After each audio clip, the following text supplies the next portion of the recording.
2026 সালের পশ্চিমবঙ্গ বিধানসভা নির্বাচন আক্ষরিক অর্থেই এক ঐতিহাসিক পট পরিবর্তন। আজ আমরা মে মাসের 4 তারিখের সেই চমকে দেওয়া ফলাফলগুলো নিয়ে একেবারে গভীরে গিয়ে আলোচনা করব। এটি নিছক কিছু সংখ্যার হিসাব নয়, এর গভীরে লুকিয়ে আছে একটি রাজ্যের রাজনৈতিক গতিপথ বদলে যাওয়ার এক বিশাল গল্প। আমাদের আজকের এই বিশ্লেষণে মূলত থাকছে সামগ্রিক ফলাফল, রেকর্ড ভাঙা ভোটার উপস্থিতির ডেটা, 2021-এর সাথে একটা তুলনামূলক চিত্র, হেভিওয়েটদের জয় পরাজয় এবং ঠিক কোন ইস্যুগুলো এই পরিবর্তনের কারিগর হল তার খোঁজ। চলুন প্রথমেই 2026 নির্বাচনের সামগ্রিক ফলাফলের দিকে নজর দেয়া যাক। ফলাফলের দিকে তাকালে একটা ব্যাপার একেবারে পরিষ্কার, জনাদেশ খুব সুস্পষ্ট। ভারতীয় জনতা পার্টি বা বিজেপি প্রায় 47 থেকে 49% মতো বিশাল একটা ভোট নিজেদের পক্ষে টেনে নিয়েছে। অন্যদিকে তৃণমূল কংগ্রেসের ভোট শেয়ার বেশ খানিকটা কমে দাঁড়িয়েছে 37 থেকে 39%। আর কংগ্রেস, বামফ্রন্ট এবং অন্যান্যরা, তাদের সবার প্রাপ্ত ভোটই 3 থেকে 4% আশেপাশে ঘুরপাক খাচ্ছে। আর এই পুরো চিত্রটা বুঝতে গেলে আমাদের একটু পেছনের দিকে তাকাতে হবে। রাজ্যে মোট নিবন্ধিত ভোটার সংখ্যা প্রায় 6,80,00,000। আর ভাবুন তো, এর মধ্যে 93% মানুষ এবার ভোট দিয়েছেন। 294টা আসনের ভাগ্য নির্ধারণ করেছেন এই মানুষগুলোই। আর সরকার গড়ার জন্য সেই বহুকাঙ্ক্ষিত ম্যাজিক ফিগারটি হল 148। এবার আসা যাক সেই রেকর্ড ভাঙা ভোটার উপস্থিতির পরিসংখ্যানে। 93%। হ্যাঁ, ঠিকই শুনছেন। এই একটিমাত্র সংখ্যাই পরিষ্কার বুঝিয়ে দিচ্ছে যে এবারের নির্বাচনটা নিয়ে সাধারণ মানুষের আগ্রহ এবং সচেতনতা ঠিক কোন পর্যায়ে ছিল। ভারতের স্বাধীনতার পর থেকে পশ্চিমবঙ্গের ইতিহাসে এত বিপুল সংখ্যক মানুষ এর আগে কখনো ভোটকেন্দ্রে আসেননি। আক্ষরিক অর্থে এটা এক সর্বকালীন রেকর্ড, যা এই জনাদেশের ঐতিহাসিক গুরুত্বকে আরও বাড়িয়ে দেয়। দফাভিত্তিক ডেটা ঘাটলেও ব্যাপারটা আরও স্পষ্ট হয়। 23 এপ্রিল প্রথম দফার ভোটে উপস্থিতির হার ছিল 93.19%, আর 29 এপ্রিল দ্বিতীয় দফায় সেটা ছিল 92.6%।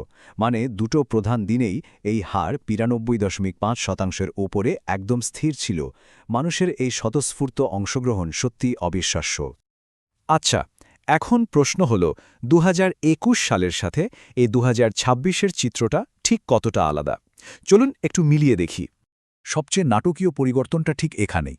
দেখুন, 2021 সালে তৎকালীন ক্ষমতাসীন দল তৃণমূল কংগ্রেস পেয়েছিল 215টি আসন, যা এবার এক ধাক্কায় নেমে এসেছে 81-তে। আর ঠিক উল্টোটিকে বিজেপি মাত্র 77টি আসন থেকে প্রবল শক্তিতে উত্থান ঘটিয়ে 206টি আসনে জয়লাভ করে এক বিশাল সংখ্যাগরিষ্ঠতা অর্জন করেছে। এই দুটো নির্বাচনের তুলনামূলক তথ্যের দিকে চোখ রাখলে খুব সহজেই বোঝা যায় রাজনৈতিক সমীকরণ ঠিক কতটা দ্রুত আর কতটা গভীরভাবে বদলে গেছে রাজ্যের বুকে। এরপর আমরা নজর দেব বেশ কয়েকজন হেভিওয়েট প্রার্থীর জয় ও পরাজয়ের দিকে, যা এই নির্বাচনের অন্যতম বড় চমক। সবচেয়ে বড় খবরটা হল, দীর্ঘ 15 বছর পর পশ্চিমবঙ্গে সম্পূর্ণ নতুন একটা দল বিজেপি প্রথমবারের মতো রাজ্য সরকার গঠন করতে যাচ্ছে। রাজ্যের রাজনৈতিক ইতিহাসে এর চেয়ে বড় বাকবদল আর কি বা হতে পারে? তবে সব পরিসংখ্যানকে ছাপিয়ে সবচেয়ে চর্চিত রাজনৈতিক অঘটনটি ঘটেছে ভবানীপুরে। তৎকালীন মুখ্যমন্ত্রী এবং তৃণমূল নেত্রী মমতা বন্দ্যোপাধ্যায় তার নিজের কেন্দ্রেই পরাজিত হয়েছেন। বিজেপির শুভেন্দু অধিকারীর কাছে তিনি হেরেছেন 15,105 ভোটের বিশাল ব্যবধানে। আরেকটি অত্যন্ত তাৎপর্যপূর্ণ এবং আবেগঘন ফলাফল দেখা গেছে পানিহাটি আসনে। মর্মান্তিক সেই আরজিকর ট্র্যাজেডির শিকার হওয়া চিকিৎসকের মা রত্না দেবনাথ বিজেপির টিকিটে দাঁড়িয়ে এই আসন থেকে জয়লাভ করেছেন। এটি স্থানীয় মানুষের ক্ষোভেরই এক নীরব প্রতিফলন। অবশ্য এই বিপুল কর্মযজ্ঞের সাথে জড়িয়ে থাকা কিছু বিতর্কের কথাও আমাদের নিরপেক্ষভাবে উল্লেখ করা উচিত। ইভিএম কারচুপির মতো গুরুতর অভিযোগ ওঠায় 2 মে মগরাহাট পশ্চিম এবং ডায়মন্ড হারবারের 15টি বুথে পুনর্নির্বাচন করতে হয়েছে। এছাড়া 21 মে ফলতায় আরও একটি পুনর্নির্বাচন নির্ধারিত রয়েছে, যার চূড়ান্ত ফলাফল জানা যাবে 24 মে তারিখে। এখন এই বিশাল আর একপাক্ষিক জনাদেশ দেখার পর মনে একটা প্রশ্ন জাগা খুব স্বাভাবিক, তাই না? এত বড় রাজনৈতিক পরিবর্তনের পেছনের আসল কারণটা ঠিক কি? কোন বিষয়গুলো ভোটারদের এতটা নাড়া দিল? চলুন এবার সেই মূল ইস্যুগুলো নিয়ে আলোচনা করা যাক, যেগুলো এই পথ পরিবর্তনের নেপথ্যে মূল চালিকা শক্তি হিসেবে কাজ করেছে। প্রথমত, প্রশাসনিক ও নিরাপত্তাজনিত ইস্যু। নির্বাচনের আগে স্পেশাল ইন্টেন্সিভ রিভিশনের মাধ্যমে প্রায় 90 লক্ষ নাম ভোটার তালিকা থেকে বাদ দেওয়া হয়েছিল। এছাড়াও সিএএ বা এনআরসি নিয়ে দেশব্যাপী চলা উদ্বেগ এবং সীমান্ত নিরাপত্তা ও অবৈধ প্রবেশনের মতো অত্যন্ত সংবেদনশীল বিষয়গুলো ভোটারদের সিদ্ধান্তে বড় প্রভাব ফেলেছে। আর শুধু প্রশাসনিক কারণ নয়, রাজ্যের ভেতরের আর্থসামাজিক সমস্যাগুলো সমানভাবে প্রভাব ফেলেছে। বিশেষ করে ২০২৪ সালের সেই আরজি করের ঘটনার পর নারী নিরাপত্তার প্রশ্নটি রীতিমতো ক্ষোভের রূপ নেয়।